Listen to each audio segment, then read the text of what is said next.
What can be said about The Dark Knight Returns that hasn't been said already? The 4-issue miniseries by Frank Miller, along with Alan Moore's Watchmen, kickstarted the modern age of comics in 1986. The story of a 55-year-old Batman coming back from retirement to battle the scum of Gotham City had a much darker tone than previously seen. It had a cynical view on everything from morality, hippies, to even Ronald Reagan and his imperialism of the 1980s.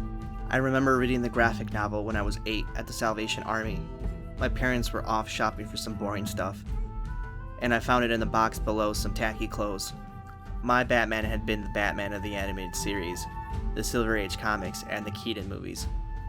So the graphic novel shocked me with its depiction of an older, war-beaten Batman, a government puppet Superman, and a Detroit-looking Gotham City. The Dark Knight Returns has had a major influence in pop culture since its release. We've gotten a god-awful sequel, 2 DC animated movies based on the source material, a second sequel being released currently, other comic titles set in the same world, and the inspiration for the Batman v Superman film that comes out in March. We've gotten a good number of figures over the years. We've gotten stuff from DC Direct, we've gotten the 112 collective line from last year, and then there's Mattel. Being that 2016 is very Earth 31 heavy, Mattel has decided to release an exclusive Multiverse Dark Knight Returns line through Walmart. Wait a minute, Walmart?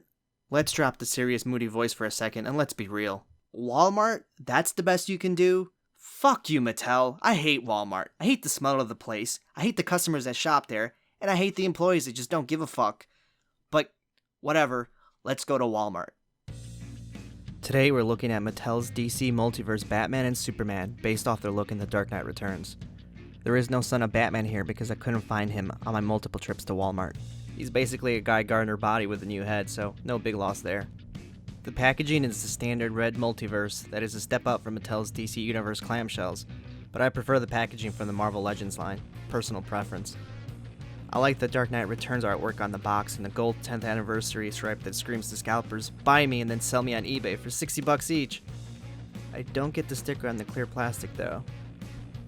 I get it, these figures are based off the Dark Knight Returns. I don't need a sticker, artwork, and a gold banner to tell me that.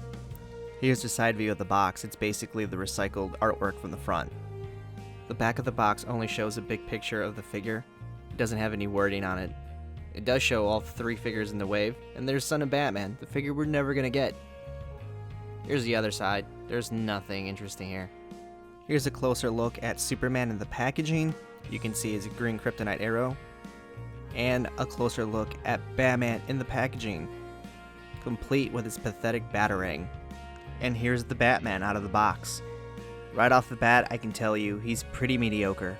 He sports a Master of the Universe body, which I like, but I just don't think he's a good interpretation of the Frank Miller Batman.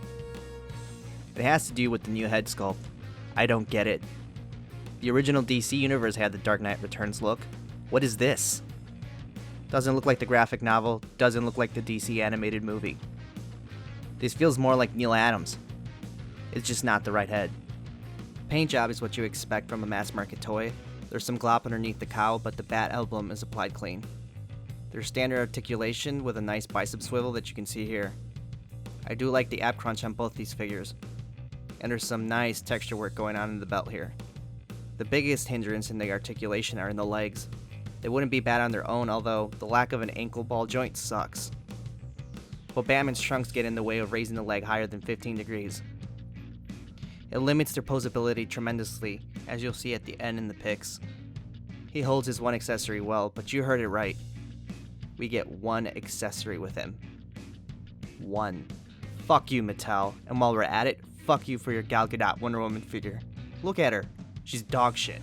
Here's a look at the cape. Some good texturing keeps me happy the capes aren't fabric. Overall, there's no point in this figure existing. A bad head sculpt on a decent Dark Knight Returns style body makes it hard to justify your hard-earned $20, especially when the DC Direct Batman exists. He makes me wish I would have used the $20 towards the Mezco Batman instead. The lack of accessories and a bad head sculpt makes it really hard to justify the price of the figure.